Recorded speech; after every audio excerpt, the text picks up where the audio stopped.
Pronto, gente, já estamos agora na gravação da nossa mensagem e nós vamos, nesse momento, meditar na Palavra de Deus, na primeira mensagem, de fato, da série. Na semana passada, nós tivemos a primeira reflexão, falando sobre que amor é esse que Deus quer que a gente participe. Bom, a gente aprendeu na semana passada que Deus não quer que a gente seja piegas, romântico, apaixonado. Não é isso que Deus está querendo de você. Ele não quer que você seja uma pessoa que seja mão aberta, né? Aquele ultra, mega generoso. Não é isso. Ele não quer isso da gente. Ele quer que a gente ame. E a gente ser esse sujeito que ama, que Deus espera que nós sejamos, implica alguns riscos. Pegue agora ou largue para sempre, né? Tem riscos. E ele sempre disse isso. No mundo tereis aflições. É difícil, porque a primeira pessoa que resolveu colocar em prática efetivamente esse tipo de amor, essa forma de amar, morreu numa cruz. Quem disse isso, gente, é um filósofo ateu. Só houve um cristão no mundo e esse morreu na cruz. Nietzsche. Porque ele sabe, e todo mundo sabe, todos os críticos do cristianismo sabem, que esse amor que os cristãos dizem praticar é um amor limitado. É um amor parcial. É um amor que é uma imitação. É um arremedo daquilo que é essencialmente o amor. E a gente, quando toma a decisão de fazer essa jornada aqui, nós estamos dizendo para a gente que admitimos, em primeiro lugar, que não somos capazes de amar dessa maneira. Nenhum ser humano é. Nós não somos capazes de ser tão desprendidos como Deus foi, ao ponto de enviar seu Filho Jesus para viver a nossa vida e enfrentar as nossas lutas ao ponto de morrer na cruz do Calvário inocentemente. Essa é a primeira constatação. Nós não somos capazes. E é porque nós não somos capazes, nós reconhecemos aqui que precisamos da intervenção divina para nos capacitar. A unção que Deus quer colocar na nossa vida é a unção do amor. Ele quer colocar em nós um manto. Ele quer encher o nosso coração, ele quer permear a nossa vida com esse amor, para que eu, experimentando esse amor na minha vida, possa compartilhar com mais alguém. Então esse é o nosso, nós reconhecemos que não somos capazes, mas reconhecemos que Deus nos capacita. Isso é maravilhoso, gente. Isso aí é o ponto de partida para uma grande revolução na vida. Amar, eu disse para vocês que é a nossa utopia, e partir para a realização desse amor é a nossa revolução. Nós vamos revolucionar o mundo com essa ação, essa prática de amar. E a gente precisa começar a fazer isso. Bom, nessa mensagem de hoje, nós vamos falar sobre o princípio do amor. O amor é o principal ingrediente da vida. Não existe vida sem esse amor. Vida sem amor é igual a aniquilação, a alienação. É você viver uma vida que não tem sentido algum. E para a gente meditar nisso, sobre esse elemento tão importante para a vida, nós vamos ler o texto de Romanos, capítulo 8, verso 37, que é parte de uma uma canção, uma poesia que o apóstolo Paulo apresenta. Eu acho que esses trechos assim do Novo Testamento que lembram uma melodia, tem uma rima, tem todo uma obra poética, né? Que é o caso desse texto de Romanos 8, eram canções cantadas pela igreja. A igreja recitava de forma cantada essas canções. Os gregos tinham esse hábito, né? De que as formas poéticas eram cantadas, tinham uma certa melodia. E eram aqueles conteúdos que os mestres, os líderes, né, os poetas queriam compartilhar, eles faziam isso dessa forma, que pudesse ser musicalizada. E então o Novo Testamento é cheio dessas partes. E uma dessas partes está lá no final do capítulo 8. No versículo 37 diz assim: mas em todas estas coisas somos mais que vencedores por meio daquele que nos amou. É o amor que faz a gente ser vencedores. É o amor que vai fazer com que a gente supere as nossas limitações, nossas fraquezas. É o amor que vai fazer com que a gente se realize. Que amor? O amor que eu tenho? Não. É o amor que Deus me dá. É aquele que me amou, aquele do amor incondicional. É esse amor que vai me fazer mais que vencedor. É esse amor que vai me dar forças. É esse amor que vai me fazer viver de uma forma extraordinária no mundo em que nós vivemos. O texto ele faz parte desse conjunto poético que vai do verso 31 ao verso 39.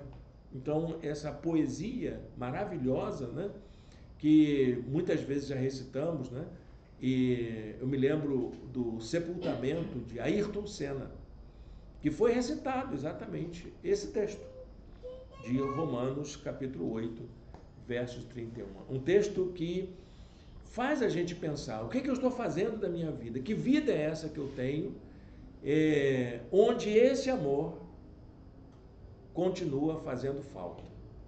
E se eu tiver um pouquinho dele, já começa a fazer diferença. Bom, a primeira coisa que eu quero que a gente entenda é que o amor é o principal ingrediente da vida. A vida, ela acontece independente de qualquer coisa. Eu acho que os existencialistas, eles estão com razão. Eles têm razão. Sabe por quê? Vida não tem sentido nenhum. Tem uma palavrinha difícil, viu, Delídia? Guarda essa aí para você também. Chama-se niilismo. Quer dizer, não tem nada. O que a vida tem? Nada. Hoje você está bem, atravessa a rua, atropelado, morreu, acabou. Quanto valeu isso? Todo o teu esforço, estudou pra caramba, guardou dinheiro, né? O Eclesiastes fala isso, né? Faz sentido nenhum. A vida não tem sentido. E o que faz a vida ter sentido? É o ingrediente, é o tempero, é aquele toque que a gente vai colocar para fazer a vida ter sentido. E o principal ingrediente é o amor. Por isso que eu digo, vida sem amor é aniquilação, é alienação, é uma vida sem sentido.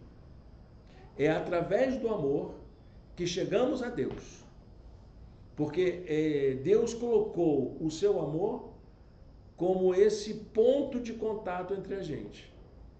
Como é que eu chego a Deus? Eu nunca vi, não sei quem é. Alguém viu Deus? Mas eu tenho certeza que existe algo que nos aproxima. E é esse amor que Deus tem, que me faz com que Ele venha a mim. E é por causa desse amor que eu sei que está à disposição de mim, que eu me aproximo dele.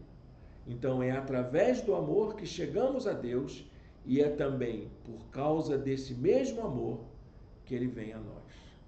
É o amor que faz a nossa experiência. Não é fé, gente. Você, a fé, eu tenho uma fé extraordinária. A fé é resultado do amor. Só existe fé porque existe amor. Porque você não vai acreditar em alguém que não te ama. Não é assim, os românticos fazem isso, né? Promete aqueles mundos e fundos, mas você confia porque você ama. Não porque tem garantias de confiabilidade, né? Mas porque você ama. É por isso que você confia, que você acredita e você se entrega a uma relação de amor. E é isso que Deus faz conosco. Ele nos ama. Ele mostra o quanto que ele nos ama. E é porque eu sei que ele me ama, é que existe essa aproximação. Deus é o Deus de amor que vem a nós e nós vamos a ele por causa desse amor. É o Deus que nos chama, que nos interpela por causa desse amor. Há 3 afirmações bíblicas que nós devemos sempre lembrar a respeito desse amor. 3 afirmações que devem nos levar a refletir sobre esse amor em nossa vida. A primeira afirmação é que o amor é a essência de Deus. A Bíblia diz isso. É uma característica, né?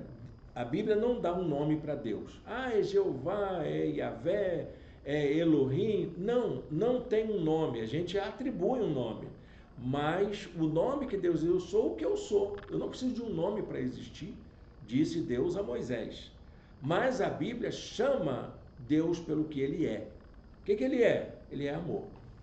Deus é amor. É isso que a Bíblia diz que Deus é. É a essência de Deus. É próprio de Deus. Deus nunca vai estar com um ódio mortal de você. Eu vou te matar porque você não presta. Não tem isso. A Bíblia diz que Deus é amor. Deus é amor. Se há uma verdade que você possa acreditar na Bíblia, é essa. Irrefutável. Deus é amor. Somente um Deus capaz de amar é capaz de servir ao ponto de nos abençoar do jeito que ele nos abençoou. Dietrich Bonhoeffer, teólogo que de vez em quando eu cito, né? Somente um Deus que é capaz de amar é capaz de sofrer. Segunda verdade, né? Essas afirmações bíblicas que são irrefutáveis, né? Deus age por causa do seu amor. Ele não age com pena de você. Ele não tem pena de você, não. Pode ter certeza disso. Senhor, me dá um carro, porque eu estou andando a pé pra caramba, subo aquele morro, desço o morro carregando a minha cruz, me dá um carro. Ele não tem pena de você, não. Ele quer que você ande mesmo. Então, um problema. Ele não quer teu conforto. Ele não quer nada disso para você. Mas ele te ama. E ele vai providenciar o teu melhor. E se ele quiser te dar um carro, é porque ele te ama. Não porque ele tem pena de você. Não porque ele tem interesse. Não porque ele está pensando no dízimo que você vai dar. Ele não está preocupado com isso. Ele vai te abençoar porque ele te ama. E é só por isso. O povo de Israel perguntou isso. Mas por que o Senhor nos salva? Porque eu amo. Só por isso. Imagina que povo foi o povo hebreu, o israelita, o judeu.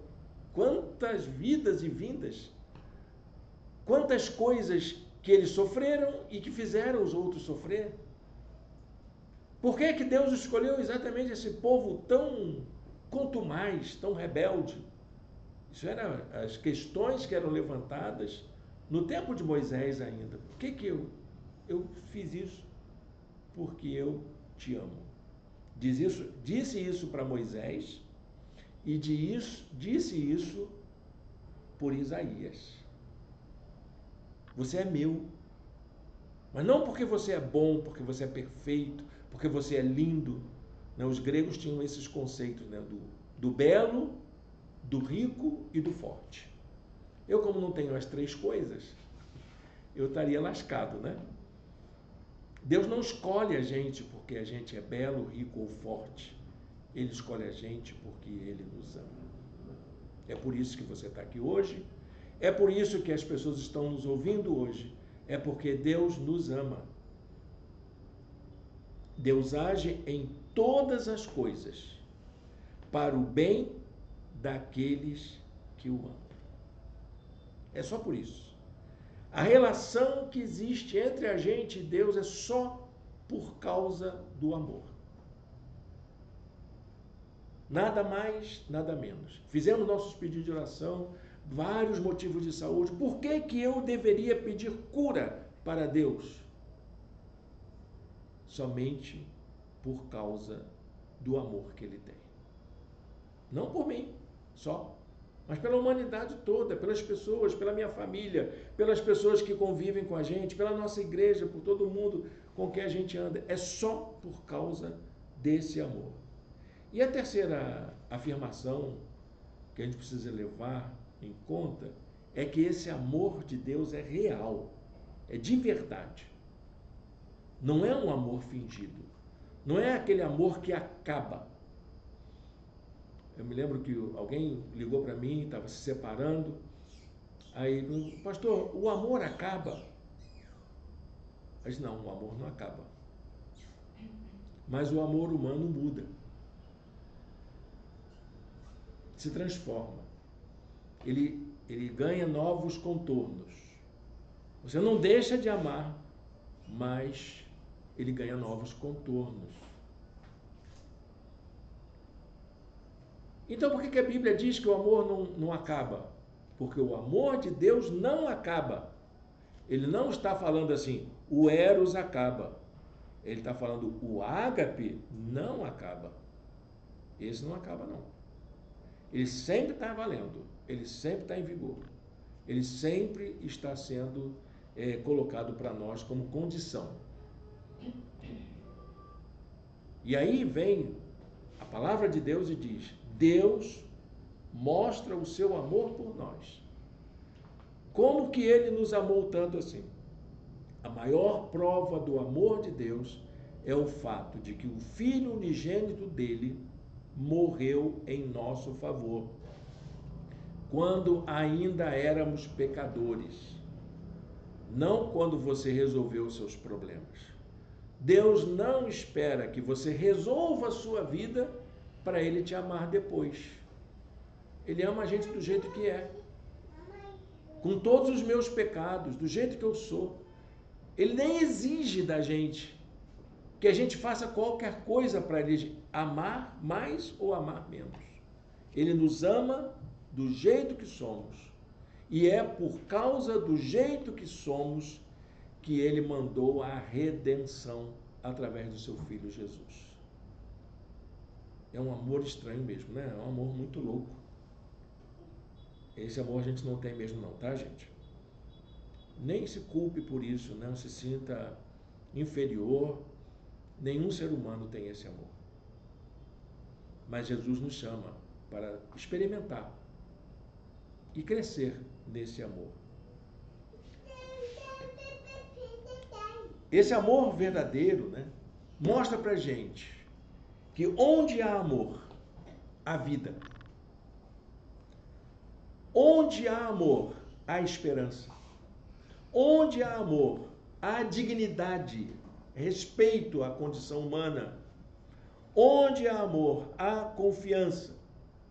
Não há nada mais necessário, nada melhor, nada mais verdadeiro, nada mais profundo, nada mais cristão, nada mais humano do que amar.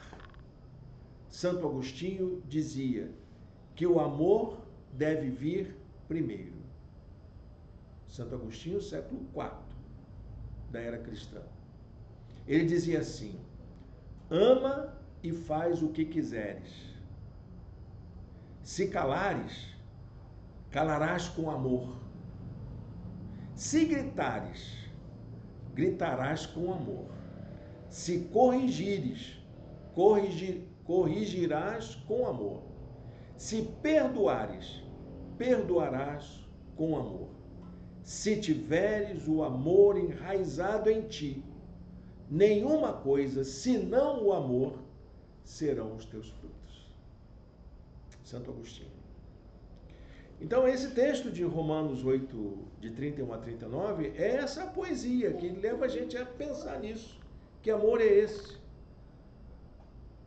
Como é que eu coloco em prática? A igreja tem tantas mensagens sobre o amor, fala tanto sobre o amor, e ela muitas vezes é até acusada de falar muito sobre o amor e praticar pouco amor.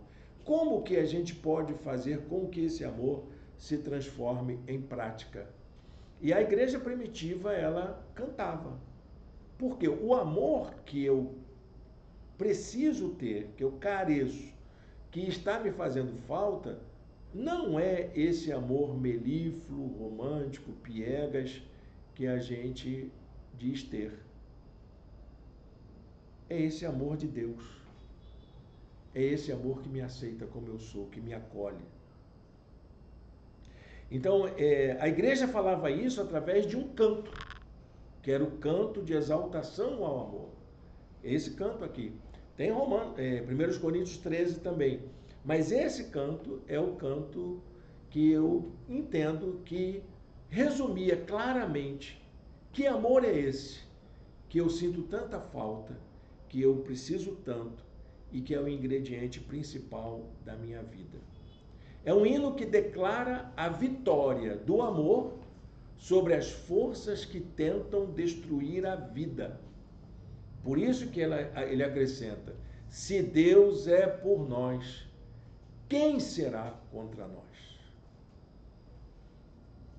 Porque se você tem o amor de Deus estendido até você, o que é que pode tirar de você a alegria de viver? Não é? O que é que pode tirar da gente aquilo que nos estimula, que faz com que a gente vença os nossos obstáculos, que supere até mesmo aquilo que nos aniquila, que nos oprime, que tira a nossa dignidade? Nada, não há nada que possa tirar da gente a nossa alegria da vida. O amor de Deus pela humanidade é tão intenso que esse Deus não mediu esforços para nos trazer salvação. A música diz assim: aquele que não poupou a seu próprio filho, mas o entregou por todos nós. Às vezes eu fico perguntando assim: mas por que, Senhor, eu tenho que passar por isso? Por que que eu tenho que ouvir certas coisas? Por que que eu tenho... Aí logo vem o Espírito Santo e me fala isso ao coração. Meu filho, eu nem pensei em outra coisa a não ser o amor que eu tenho por você. Eu não livrei a cara do meu filho. Eu disse para ele: olha, a gente precisa resolver o problema da humanidade. Se essa humanidade não for resgatada, a gente vai perder. E nós amamos essa humanidade toda. Amar é não querer perder. Amar é não querer perder o outro. E aí então ele disse: eu abro mão de você,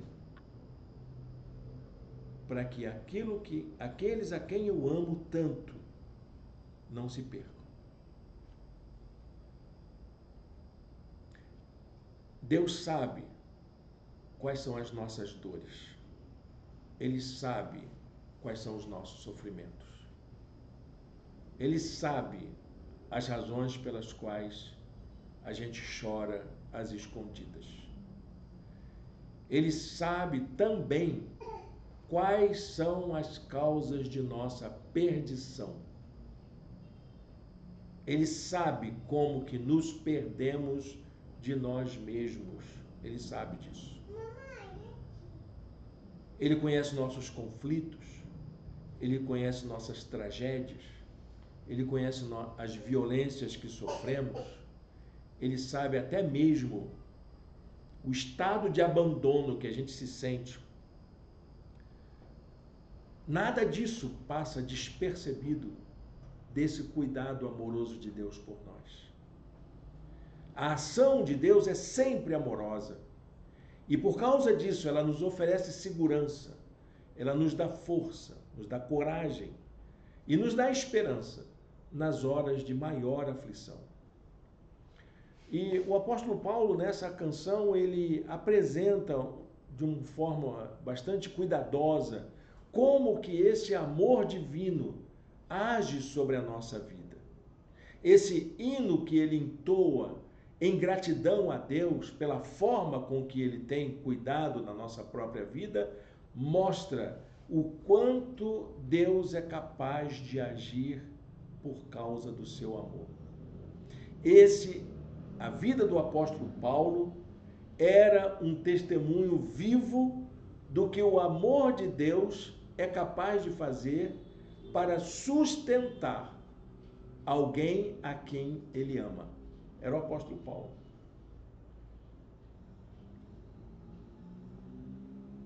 Paulo era o testemunho vivo de que o amor de Deus nos sustenta e é o que mais importa nessa vida. Por isso, a gente vai fazer um exercício prático aqui para a gente entender como que esse amor permeia a nossa vida.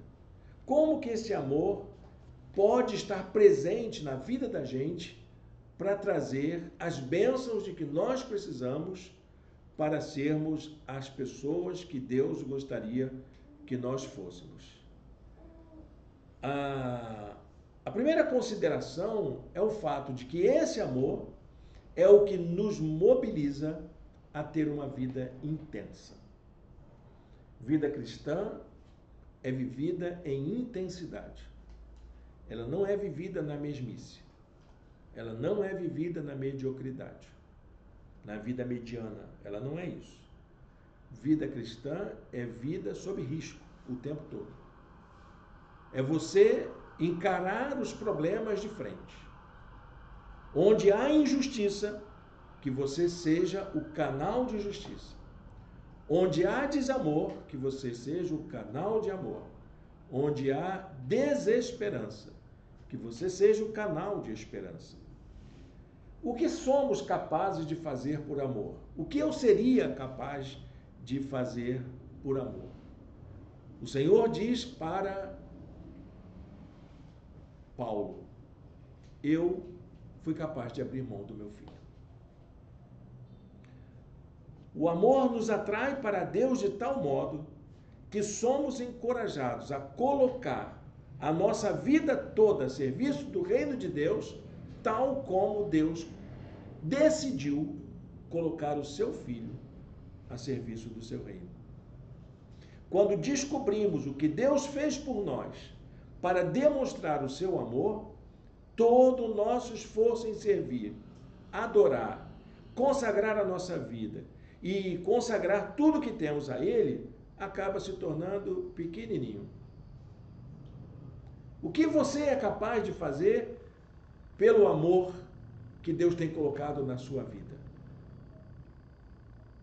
É pelo amor que Deus tem por nós que somos capazes de orientar a nossa vida em sua direção, e não o contrário. É a gente deixando esse amor invadir a nossa vida é que a gente tem condições de caminhar na direção dele. Há muitas pessoas que esperam amar a Deus primeiro para entregar a sua vida ao Senhor. Mas é porque Ele nos amou que nos consagramos ao seu reino. Na música, o apóstolo Paulo diz: por amor de ti, enfrentamos a morte todos os dias. Viver intensamente é afrontar as forças da morte que tentam destruir a vida que Deus quer que a gente experimente. O segundo aspecto é o fato de que o amor nos faz vencedores. Deus nos chamou para uma vida vitoriosa, mas não uma vida vitoriosa no sentido dos orientadores de carreira que a gente vê, já viu esses encontros assim de empresas? Vamos fazer, e vamos gritar, e gritam, e movimentam. Eu acho que aquilo, na verdade, é uma estratégia de mercado para fazer com que o coitado do trabalhador produza mais. Acho. Não quero nem desconfiar, mas acho que é uma coisa assim para induzir as pessoas a pensarem de um modo único, a agirem de um modo único e sempre voltada para o lucro do dono da empresa, com certeza. Mas a pergunta que vem aqui sobre se eu sou uma pessoa vencedora, você é um vencedor? A pergunta é, o que é que faz com que você não se ache um vencedor? O que é que faz com que você se ache um fracassado, um cansado, um sem esperança? Por que você se acha assim? Paulo vai fazer uma relação de situações que ele passou. Ele precisou enfrentar por causa do Evangelho. Vamos fazer um levantamento? Se você puder ler, dá uma olhadinha lá depois. Diz assim, a lista inclui atitudes condenatórias, tribulação, angústia, perseguição, fome, nudez. Essa é nova, porque não tem nenhum relato no Novo Testamento que Paulo teve que ficar nu. Aliás, ele foi tirar as roupas dele mais certa época, para que ele pudesse fugir. Nudez, perigo e espada. Ele precisou passar por isso. Ele estava certo, no verso 35, toda essa relação. Ele estava certo de que seria necessário passar por todas essas coisas. E tudo isso era por causa do amor. Ele foi capaz de experimentar todos esses dissabores, todas essas lutas, porque ele sabia que tinha um ideal maior em jogo. É o amor de Deus colocado na vida daquelas pessoas que o perseguiam, que o acusavam, que o apedrejavam, que o encarceraram, enfim. Por isso ele podia dizer com muita autoridade, em todas estas coisas somos mais do que vencedores por meio daquele que nos amou.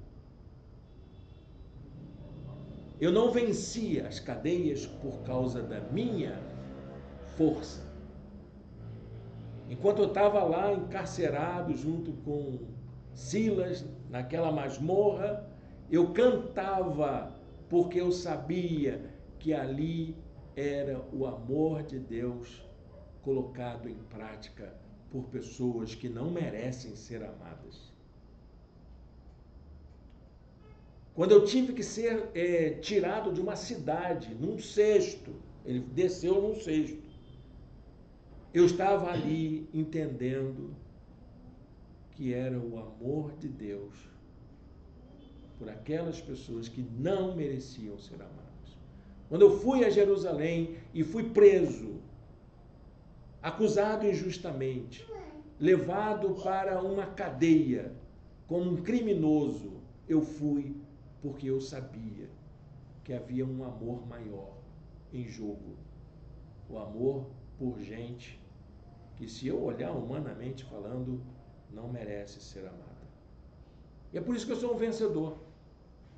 Porque, diante dessas coisas, o que prevaleceu não foi o meu sentimento de fracasso, de achar que eu perdi, tirei o meu direito, estou sendo injustiçado, eu estou sendo acusado de forma criminosa, eu vou procurar meus direitos. Não.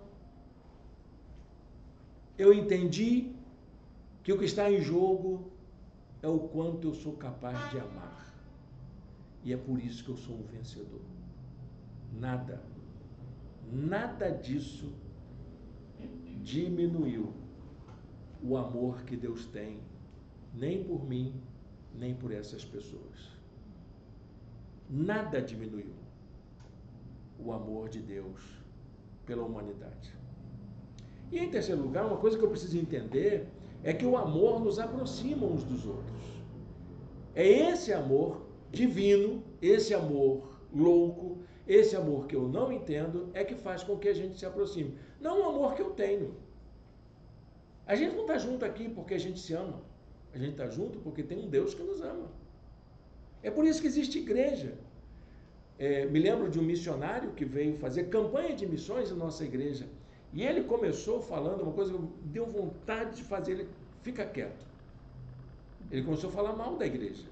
Ele falou muito mal da igreja. A igreja tem tudo. A igreja tem fofoca. A igreja tem intriga. A igreja tem gente que faz desfile de moda. Tem gente que... Tudo. A igreja tem isso tudo. Mas a igreja não existe por causa dessas pessoas. A igreja existe porque tem um Deus que nos ama. Só estamos aqui hoje. Daileide deixou sua casa lá toda precisando, né, colocar em ordem por causa da mudança, mas estamos aqui porque eu sei que tem um Deus que me ama. Estamos aqui por causa desse amor. Se Deus ama a todos indistintamente, o que é que está faltando para que eu possa amar também?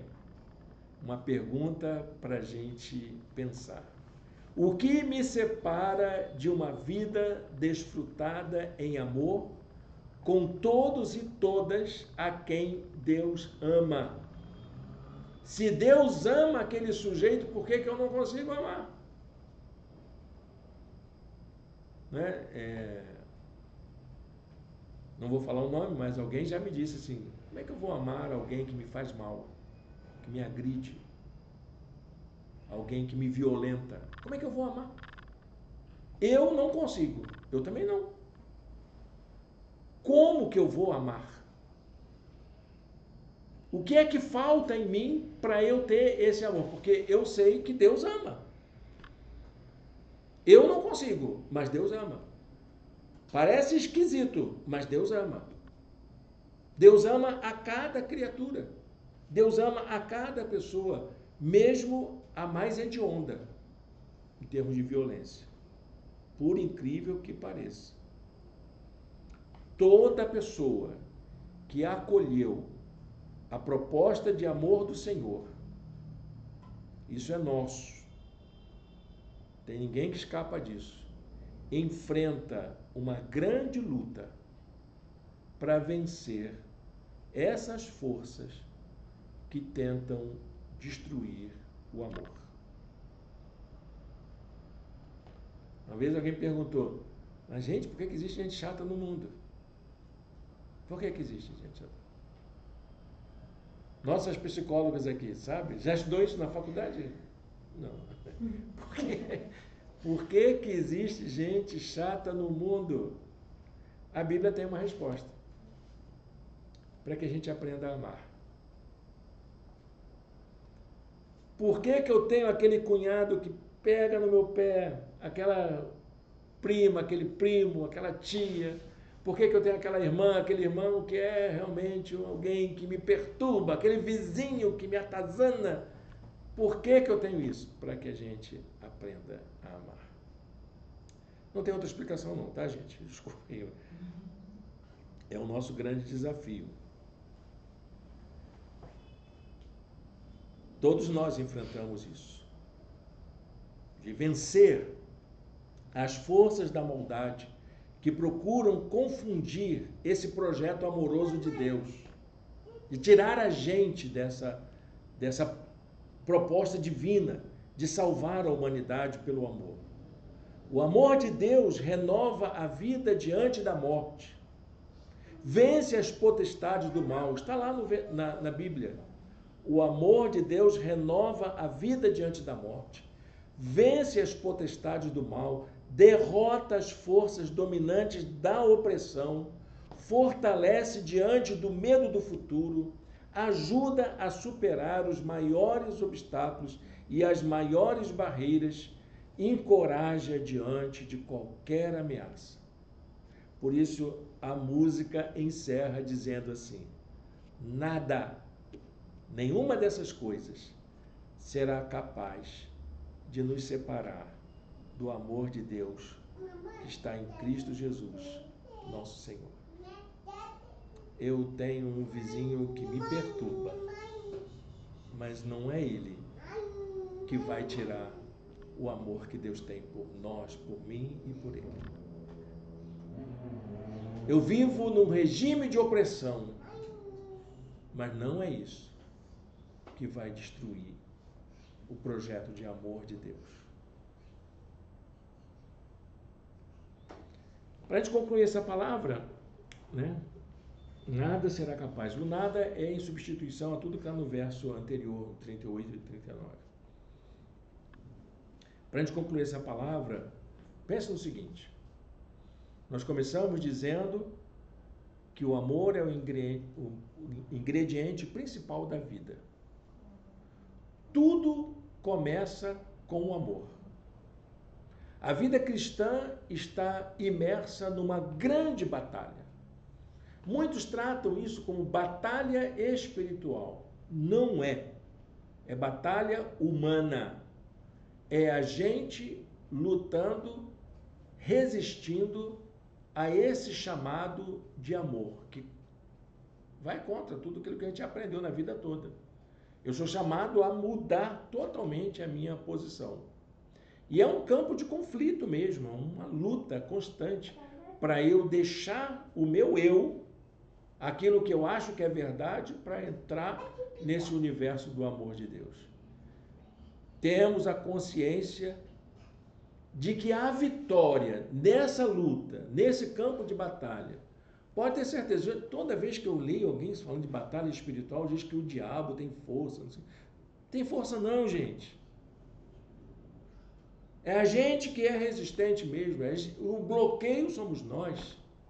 Foi um diácono que me disse, gente, as portas, eu falando, enchendo a boca, senhor pastor, as portas do inferno não prevalecerão contra a igreja. Aí um diácono semi-analfabeto, disse, pastor, dá licença. Deixa eu falar uma coisa espinhosa, que era o irmão Espinheira, né? Falar uma coisa espinhosa aqui. O diabo não tem força nenhuma contra a igreja. O diabo não é capaz de destruir sua vida. Ele não vai fazer com que Deus te ame menos. Ele não vai conseguir fazer isso. Ele não vai conseguir tirar você do foco do amor de Deus. Essa sua luta contra esses conflitos das forças da maldade já estão vencidas. Nós temos a consciência de que a vitória já está garantida nessa luta.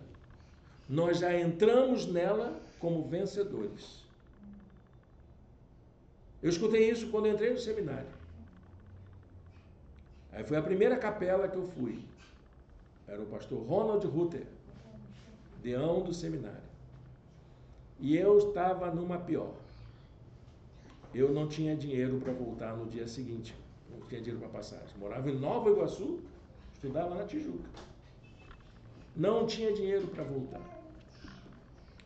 Aí ele disse assim, o cristão e o não cristão lutam do mesmo jeito,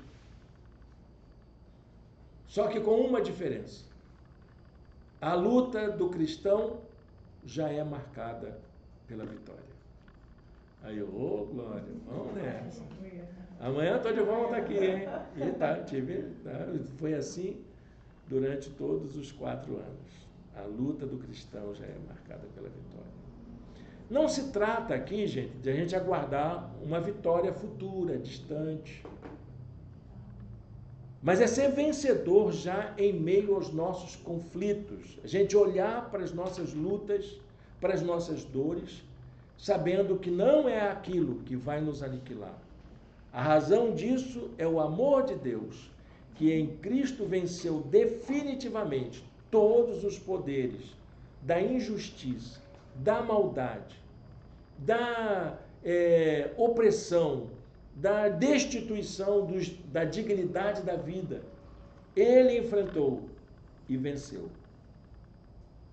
Lamentações, capítulo 3, versos 22 e 23 diz assim: graças ao grande amor do Senhor é que não somos consumidos, pois as suas misericórdias são inesgotáveis, renovam-se a cada manhã. Grande é a tua fidelidade. Amém? Vamos orar? Agradecer a Deus? Eu preciso agradecer por esse amor, todos os dias da minha vida. Porque é esse amor que faz com que eu não venha a sucumbir. É o que me sustenta. É o que me mantém de pé. É o amor de Deus. Amém? Senhor Deus e Pai, muito obrigado, Senhor, por esta noite, por essa palavra, por esse momento especial da gente aqui, adorando ao Senhor, celebrando a Tua bondade, o Teu amor, esse cuidado tão amoroso, tão terno que o Senhor tem por nós. E que essa palavra, ó Deus, traga para a gente esse senso de sermos, pelo Teu amor, mais do que vencedores diante de nossas lutas, diante das nossas aflições, que isso, ó Deus, venha trazer para nós uma nova mentalidade, uma nova disposição, um novo desejo de viver dentro daquilo que o Senhor nos propõe como vida, vida no Teu amor, no nome de Jesus. Amém. Amém, meus irmãos e irmãs. Chegamos assim ao final. Vou interromper aqui a gravação. Que Deus abençoe a todos. Quem quiser nos conhecer, é só botar lá no comentáriozinho, né? Fazer aquela frasezinha que todo mundo fala, curta a transmissão, se inscreva no canal, né? Compartilha com seus amigos, e isso vai nos ajudar a levar essa palavra de vida a mais pessoas.